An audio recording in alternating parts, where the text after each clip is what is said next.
በዚህ ቪዲዮ ማወራባቸው ሶስት ነገሮች በጣም ብዙ ሰዎችን እያስጨነቁ ይገኛሉ። ሁላችንም ፌስ የምናረጋቸው ነገሮች ናቸው። እንደውም ቲክቶክ ላይ ምን ብዬ ፖስት አረኩ? እነዚህ ችግሮች ከሌሉባችሁ እቀጣለሁ ብዬ ነው ፖስት ያረኩት፣ ሙሉ በሙሉ ኮንፊደንት ሆኜ ማለት ነው። ነገር ግን አንድም ሰው ቢሆን ተሳስተሃል፣ እነዚህ ባህሪያት የለብኝም ያለኝ የለም። እነዚህ ባህሪያት ሰውን ቶክሲክ የሆነ ሳይክል ውስጥ እየከተቱት ነው፣ ማይሆን ላይፍ እንዲኖር እያረጉት ነው። አሁንም በድጋሚ እርግጠኛ ሆኜ የምነግራችሁ ነገሮች ከሶስቱ ችግሮች ውስጥ አንዱ እናንተ ላይ እንደሚኖር አልጠራጠርም። ለዚህ ደግሞ ቲክቶክ ቪዲዮ ላይ ኮሜንት ያደረጉት ከ15000 ሰው በላይ እንደ ማሳያነት መጠቀም ይችላሉ። በዚህ ቪዲዮ መጨረሻ ላይ እኔና የተለያዩ ሰዎች ተጠቅመናቸው የሰሩልን ፍሬምወርኮች መነግራችሁ ይሆናል። እነዛን ፍሬምወርኮች ተጠቅማችሁ ደግሞ ከነዚህ ሶስት ነገሮች ጋር ባትል ማድረግ ትችላላችሁ። የመጀመሪያው አዲክሽን ቱ ዲስትራክሽን ነው። እንደዚህ ዘመን ዲስትራክሽን በዝቶ አያውቅም። ብዙ ነገር ያዘናጋናል። ወደዚህ ዞር ስንል የሆነ የሚያጓጓንን ነገር እናያለን። ስለዚህ ያለንን ነገር ትተን ወደዛ ነገር ሺፍት እናደርጋለን እና እንደውም አንዳንዶቻችን እቃ ልናመጣ ሜንታ ቤት እንሄድና ለማምጣት ያሰብነውን እቃ ስለረሳነው ብቻ ዝም ብለን እንመለሳለን። ይሄ አዲክሽን ቱ ዲስትራክሽን ይባላል። ይሄንን በአጭር መንገድ ሶልቭ እናደርገዋለን። ሁለተኛው ላክ ኦፍ ፐርፐዝ ነው። ለዚህ ራሱን የቻለ ሙሉ ቪዲዮ ሰርቼለታለሁ። ኢኪጋይ የሚባል ኮንሰፕት ነው። ስለሱ ኮንሰፕት ኢንዴፕት ገብተን አውርተን ነበረ። ይሄ ችግር እኔም በጣም አጥቅቶኛል ብላችሁ የምታስቡ ከሆነ ልክ ይሄ ቪዲዮ እንደጨረሳችሁት አሁኑኑ ሄዳችሁ የጃፓኒዝ ኮንሰፕት የሆነውን ኢኪጋይን በደንብ አድርጌ ማብራራበትን ቪዲዮ ማየት እንዳትረሱ። ይሄ ሁለተኛው በዛሬው ቪዲዮአችን የምናየው ኮንሰፕት ነው። ሶስተኛውና የዛሬውን ቪዲዮአችንን የምናገባድድበት ችግር ደግሞ ኦቨርዌልም በመባል ይታወቃል። የዚህ ምንነትና እንዴት ሶልቭ ማድረግ እንደምችሉ ለማወቅ ደግሞ እስከ ቪዲዮ መጨረሻ መታገስ ይኖርባችኋል። ይህንን ቪዲዮ እንደምትወዱትና እንደሚጠቅማችሁ አልጠራጠርም። በዚህ ዓመት ግባችን 10000 ሰብስክራይበር መድረስ ስለሆነ አሁኑኑ ሰብስክራይብ በማድረግ የጉዟችን አንድ አባል መሆን እንዳትረሱ። የመጀመሪያው አዲክሽን ቱ ዲስትራክሽን። አሁን ላይ አብዛኞቻችን ዶፓሚን ድሪቨን ሉፕ ውስጥ ነን። ዶፓሚን አብዛኞቻችሁ ታውቁታላችሁ ብዬ አስባለሁ። ዶፓሚን ማለት ጭንቅላታችን ሲደሰት የሚለቀው ንጥረ ነገር ነው። ይህንን ንጥረ ነገር ደግሞ አሁን ላይ በቀላል መንገድ በሶሻል ሚዲያ እያገኘነው እንገኛለን። ከተለያዩ ፊልሞች እያገኘነው እንገኛለን። ስንቶቻችንን እስኪ በቀን ውስጥ 5-6 ሰዓት ቁጭ ብለን ፊልም የምናየው? ስንቶቻችንን 5-6 ሰዓት ቁጭ ብለን ቲክቶክ ላይ ስክሮል እያደረግን የምንውለው? ይሄ ብቻ አይደለም። በቀን ስንቴ ነው ስልካችን የሚጮኸው? በየጊዜው ኖቲፊኬሽን ይገባል። በየጊዜው ማየት ያለብን መስራት ያለብን ነገር ያለ መስሎ ይሰማናል። እና ብቻችሁን አይደላችሁም። ይሄንን እኔም በጣም ስትረግል ሳረግበት የነበረው ነገር ነው። ከዚህ በፊት የተለያዩ ቪዲዮዎች ላይ ተናግሬው ነበረ። ሃይስኩል እየነበርኩ ከትምህርት ቤት እመለሳለሁ።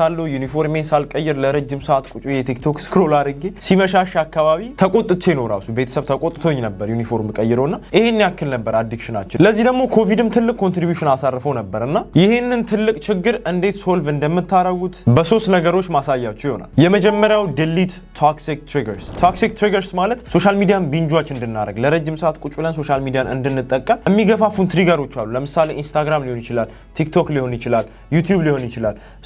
ብዙ ታይማችንን እያጠፋንበት ነው ብለን የምናስበውን ፕላትፎርም መደለት። እዚህ ጋር የሚገጥማችሁ ትልቁ ቻሌንጅ ፎሞ ይባላል። ፎሞ ማለት ፊር ኦፍ ሚሲንግ አውት። ለምሳሌ እኔ ለመጀመሪያ ጊዜ ቲክቶክን ስደለት የሆነ ማጣው ነገር ያለ መስሎ ይሰማኝ ነበር። ካለኝ ግሩፕ ተነጥዬ እየወጣ ይመስለኝ ነበር። ምክንያቱም አንወሻሽና አብዛኞቻችን ቲክቶክ ላይ ስክሮል ከማድረግ ባለፈ ከኛ ጋር ሪሌት የሚያደርግ ከጓደኞቻችን ጋር ሪሌት የሚያደርግ ኮንተንት ሼር በመደራረግ ነው የምንግባቡ። ስለዚህ ከዛ አክቲቪቲ የምንላቀቅ ከጓደኞቻችን ምድርቅ መስሎ ስለሚሰማን እነዛን አፖች ሪሙቭ ማድረግ ከብዶናል። ያ ፎሞ ደግሞ ጊዜያዊ ነው። ሞክሬው እየነገርኳችሁ ነው። እኔ ለመጀመሪያ ጊዜ ቲክቶክን ያቆምኩት ከ3 ዓመት በፊት ነው። አሁን እየተከተልኩት ያለሁት አካሄድ ምንድነው? አይ ዶንት ኮንሱም በት አይ ክሪኤት። ኮንሱም አላረግም ኮንተንት፣ ነገር ግን ክሪኤት አረጋለሁ። ለተለያዩ ሰዎች እንዲያስተምሩ ቪዲዮችን እየቀረስኩ ፖስት አረጋለሁ። እናንተ ግን እዛ ሌቭል ላይ ገና ስላልደረሳችሁ መጀመሪያ ላይ እነዛን ቶክሲክ ትሪገሮች ደልታችሁ ራሳችሁን ማስለመድ ይኖርባችሁ። ከዛም በኋላ መቆጣጠር ስችሉ ያንን ስሜት ተጋፍጫዋለሁ ብላችሁ ስታስቡ ግን ቲክቶክን ሆነ ኢንስታግራምን ዳውንሎድ አድርጋችሁ እንደ አዲስ መጠቀም መጀመር ትችላላችሁ። ከዛን ደግሞ ፍላጎቱ ያላችሁ ደግሞ የኔን አካሄድ መከተል ትችላላችሁ። ኮንሱም ሳታረጉ ክሬት ማድረግን ማለት ነው። ይሄ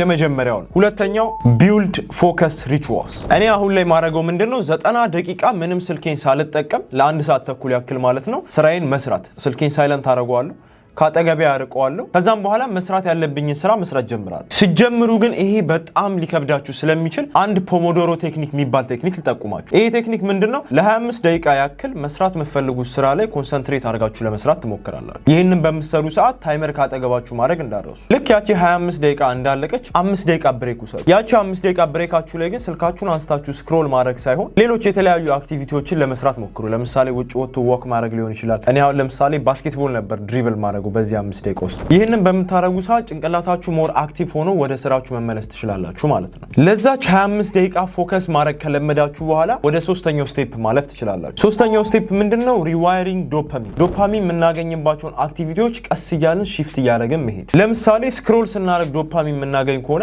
እነዛን አክቲቪቲዎች በጣም ፔንፉል ቢሆንም በማንበብ መቀየር፣ የተለያዩ ስፖርት አክቲቪቲዎች ላይ በመሳተፍ መቀየር። እነዚህ አሁን እያወራንባቸው ያለናቸው አክቲቪቲዎች ዶፓሚን የምታገኙባቸው መንገዶች ጤናማ ወይም ሄልዚ ያደርጉላችሁ ይሄዳሉ። ሶስቱን ስቴፖች ለማስታወስ ያክል የመጀመሪያው ቶክሲክ ትሪገሮቻችንን ዲሊት እናደርጋለን። ለዚህ ምንም አይነት ባይፓስ የለውም። የሆነ አፕሊኬሽን ብሎከር ጭናችሁ የምታልፉት ነገር አይደለም። በቀን ይቺን ያክል ሰዓት ተጠቀማለሁ ብላችሁ የምታልፉት ነገር አይደለም። አሁኑኑ ዲሊት አድርጉ። ልክ ያንን ዲስትራክት የሚያደርጋችሁን ነገር ዲሊት ካደረጋችሁ በኋላ ወደ ስቴፕ 2 ታልፋላችሁ። ስቴፕ 2 ደግሞ ቢልዲንግ ፎከስ ሪቹዋልስ። እንዳልኳችሁ ፖሞዶሮ ቴክኒክን ተጠቅማችሁ ለ25 ደቂቃ ያክል ትሰራላችሁ። ለ5 ደቂቃ አረፍት ታደርጋላችሁ። በዛች 5 ደቂቃ ውስጥ ደግሞ ዲስትራክት የሚያደርጓችሁን ነገሮች ስቴፕ 1 ላይ ኦልሬዲ ዲሊት ስላደረጋችሁት ሌሎች አክቲቪቲዎች ላይ መሳተፍ ይኖርባችኋል ማለት ነው። ልክ ፎከስ ሪቹዋላችሁን እንደገነባችሁ ወደ ሶስተኛው ስቴፕ ትሄዳላችሁ። ሶስተኛው ስቴፕ ሪዋይሪንግ ዶፓሚን። ቅድም እንዳልኳችሁ 5 ደቂቃ አረፍታችሁ ላይ የተለያዩ አክቲቪቲዎችን ኢንኮርፖሬት ማድረግ ትጀምራላችሁ፣ መቀላቀል ትጀምራላችሁ ማለት ነው። ሁለተኛው ሁላችንም ፌስ እያደረግነው ያለነው ፕሮብለም ላክ ኦፍ ፐርፐዝ። ለዚህ ቪዲዮ መልስ ሙሉ ቪዲዮ ስለሰራውበት ይሄንን ቪዲዮ ስጨርሱ እሱን ተመልሳችሁ ማየት እንዳረሱ። ነገር ግን እዚህ ቪዲዮ ላይ ደግሞ ትንሽ እንሂድበት። አሁን ምነግራችሁን ቲፖች እዛኛው ቪዲዮ ላይ ከተጠቀሱት ቲፖች ትንሽ ለየት ለማድረግ ሞክሬያለሁ። የመጀመሪያው the graveyard test። ይሄ ቴስት በጣም ሲምፕል የሆነና ሁላችሁም አሁኑኑ ቪዲዮን ፖዝ አድርጋችሁት ማድረግ የምትችሉት ነገር ነው። ሶ the graveyard test ምንድነው? ራሳችሁን እቺ ሲምፕል የሆነ ጥያቄ መጠየቅ። መቃብሬ ላይ ሰዎች ስለኔ ምን እንዲያወሩ ነው የምፈልገው? ይሄ በቂ የሆነ ፊር ጭንቅላታችሁ ላይ ያሳድርባችኋል። በዚህ ምክንያት ስትሞቱ እንዲነገርላችሁ የምትፈልጉትን ነገር ቀስ እያላችሁ ፊገር አውት እያደረጋችሁ ትመጣላችሁ። ይሄኛው is just a mental thing። ጭንቅላታችሁን ትሪክ ለማድረግ ነው እንጂ ሙሉ በሙሉ ፐርፐዛችሁን እንድታገኙ አይረዳችሁ። ሁለተኛው ሪቨርስ ኢንጂኒር ሮል ሞዴልስ። በጠፋችሁበት ሰዓት ትክክለኛው ሮል ሞዴል መርጣችሁ ያን ሮል ሞዴል የሚያደርገውን ነገር ከተከተላችሁ ወደ ጥሩ ዴስቲኔሽን መሄዳችሁ ማይካድ ነገር ነው። ለምሳሌ ያክል እኔ በጣም ማደንቀው አንድ ዩቲዩበር አለ። ያ ዩቲዩበር እኔ መኖር የምፈልገውን ህይወት እየኖረ ነው። ስለዚህ እኔ ምን አደርጋለሁ? ያ ዩቲዩበር የሄደበትን አካሄድ ሳይሆን የምከተለው ያ ዩቲዩበር ያሉትን አይዲዮሎጂዎች መቀበል መተግበር ሞክራለሁ። ዲሲፕሊን ሊሆን ይችላል፣ ነገሮችን ቀለል አድርጎ ማየት ሊሆን ይችላል፣ ለፈጣሪ መቅረብ ሊሆን ይችላል። እነዚህ ነገሮች በደንብ አድርጌ ራሴ ላይ ቀርጻቸዋል።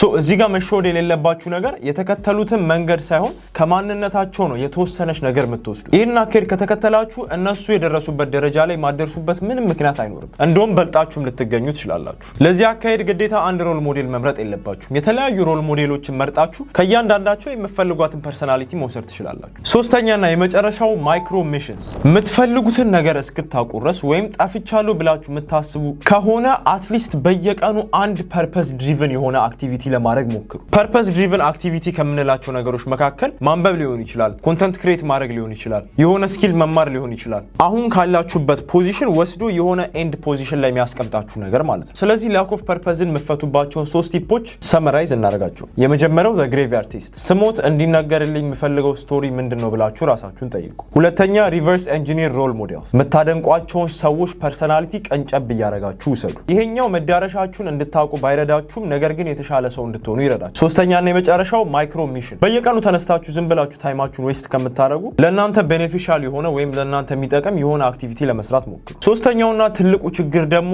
ኦቨርዌልም። ይህ ስሜት የሚሰማን በአብዛኞቹ አዲክሽን ቱ ዲስትራክሽንን ፈተን ላክ ኦፍ ፐርፐዝን ፈተን የራሳችንን ፐርፐዝ ካገኘን በኋላ ስትራይቭ የምናደርግ ሰዎች የምንሞክር ሰዎች የሆነ ሰዓት ላይ ኦቨርዌልም ያጋጥመናል። ያሉብንን ነገሮች ባላንስ ማድረግ እየከበደን ይሄዳል። ለዚህ ደግሞ እኔ ረድተውኛል ብዬ ማስባቸው 2 ሶልቮች አሉ። የመጀመሪያው ቀናችሁን ፕላን አውት ማድረግ መጀመር። አይ ኖ nothing is guaranteed። የተረጋገጠ ነገር የለም። ነገ ተነስታችሁ ምን እንደሚጠብቃችሁ አታውቁም። የአብዛኞቻችሁም ምክንያት ይሄ ነው፣ ቀናችሁን ፕላን ላለማድረግ። ነገር ግን አትሊስት እንደምታረጉ ያረጋገጣችኋቸውን 3 ነገሮች ለነገ ጽፋችሁ ማደርን ተለማመዱ። እነዛ የምትጽፏቸው 3 ነገሮች ማንዳቶሪ የሆኑባችሁ ነገሮች፣ አርጀንትም ኢምፖርታንትም የሆኑ ታስኮች መሆን አለባቸው። አርጀንት ማለት አስቸኳይ ነው፣ ኢምፖርታንት ማለት ደግሞ አስፈላጊ ነው። ሶ እነሱ 3 ታስኮች ከላይ የሆነ ቦታ ላይ ጻፏቸው። ከዛን ከስር ጥቃቅን ታስኮችን መጨመር ትችላላችሁ። ስለዚህ ነገ ተነስታችሁ ቀናችሁ ሲጀምሩ ፎከስ ማድረግ ያለባችሁ መጀመሪያ ላይ የጻፋችኋቸው 3 ታስኮች ላይ ነው። ከዛም በኋላ እነሱን ካሳካችሁ በኋላ ነው ከታች ወደ ጻፋችኋቸው ነገሮች የምትሄዱት። ይሄ ለምን ይጠቅማል? ኢምፖርታንት ለሆነው ነገር ፎከስ እንድትሰጡት እየረዳችሁ ይሄዳል። አብዛኞቻችን ቀናችንን ስንጀምር ጠዋት እንነሳለን።